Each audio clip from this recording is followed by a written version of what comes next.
menerima takdir itu mengobati trauma. Sekarang umur saya sudah 26 tahun. Ada perasaan marah ke ayah, kecewa. Tapi apakah boleh saya berharap jika suatu hari nanti beliau mencari saya,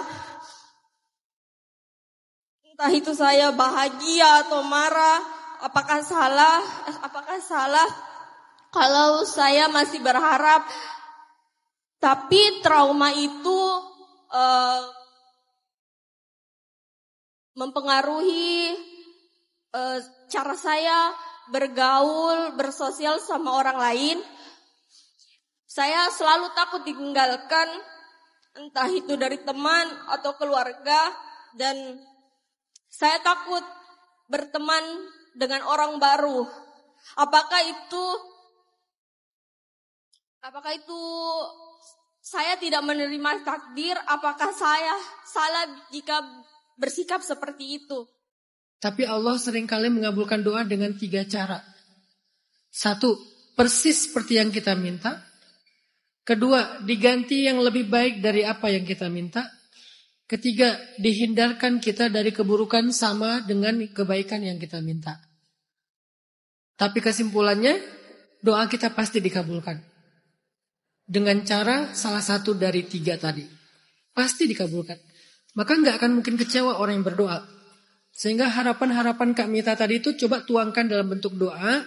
Tapi pahami konsep doa. Biar gak sampai kita berharap doa itu selalu dengan option pertama. Karena ada 3 option kan.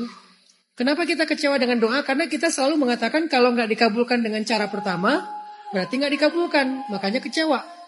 Padahal kalau kita paham konsep doa, kalau nggak dikabulkan dengan cara pertama, cara kedua. Kalau nggak, cara ketiga. Tapi salah satu dari 3 ini pasti. Sehingga nggak ada orang yang berdoa terus kecewa tuh nggak ada. Saya punya beberapa doa yang menurut saya nggak dikabulkan dengan cara pertama. Tapi apakah saya kecewa dan berhenti berdoa? Enggak, masih minta juga. Mungkin dikabulkan dengan cara kedua yang saya nggak ngerti. Atau mungkin juga dikabulkan dengan cara ketiga. Udah pasti kita gak ngerti. Kenapa gak ngerti? Namanya juga menghindarkan kita dari bahaya. Kan berarti kita gak mengalami bahaya itu kan? Sehingga kita gak sadar kalau kita sebetulnya baru aja selamat dari sebuah bahaya. Kecuali kita udah kena bahayanya, lalu Allah sembuhkan, Allah selamatkan. Oke, kita tahu kalau kita diselamatkan. Tapi kalau terhindar gak kena sama sekali, seringkali kita gak sadar. Itulah kenapa kita suka kufur nikmat. Harusnya tadi kita celaka, harusnya kemarin kita dirampok, harusnya kemarin kita sakit, harusnya kemarin kita rugi, dihindari sama Allah. Tapi karena kita nggak ngalamin, kita lupa kalau Allah itu udah menghindarkan kita dari banyak keburukan berkali-kali. Jadi percayalah, doa itu pasti diijabah. Jadi harapan Kak Mita tadi tuangkan dalam bentuk doa. Yang kedua, apa tadi yang kedua teh? Apa? Trauma. Oke.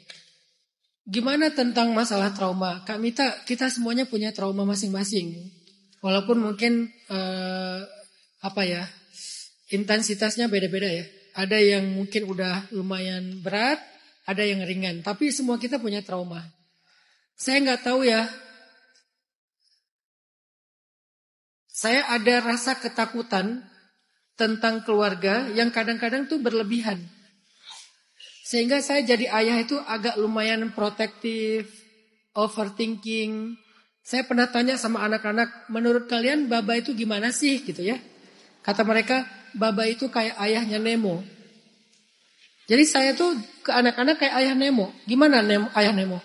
Nemo kegores dikit, Nemo, kamu gak apa-apa, ini berapa? Panik kan? Itu saya banget sama anak-anak.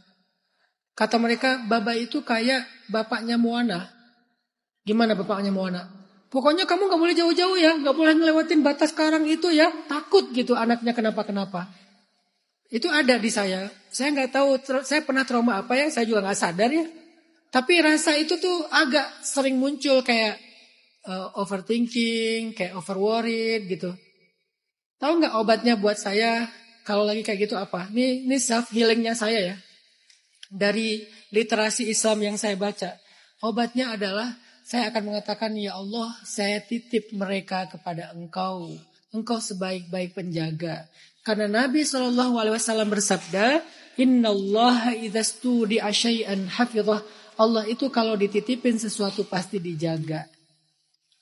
Jadi kalau saya lagi overthinking, overworried, panic attack, saya akan berdoa, ya Allah, saya titip anak-anak, saya titip keluarga, saya titip harta saya titip pekerjaan saya kepada Engkau. Itu langsung tenang tuh. Mungkin itu bisa jadi psychology hacks-nya buat Kak Mita ya. Coba bilang, ya Allah, saya titip. Saya titip teman saya titip keluarga saya, Allah akan jaga. Yang lebih penting lagi, saya titip hati saya kepada Engkau ya Allah. Allah akan jaga hati kita yang gampang retak banget itu.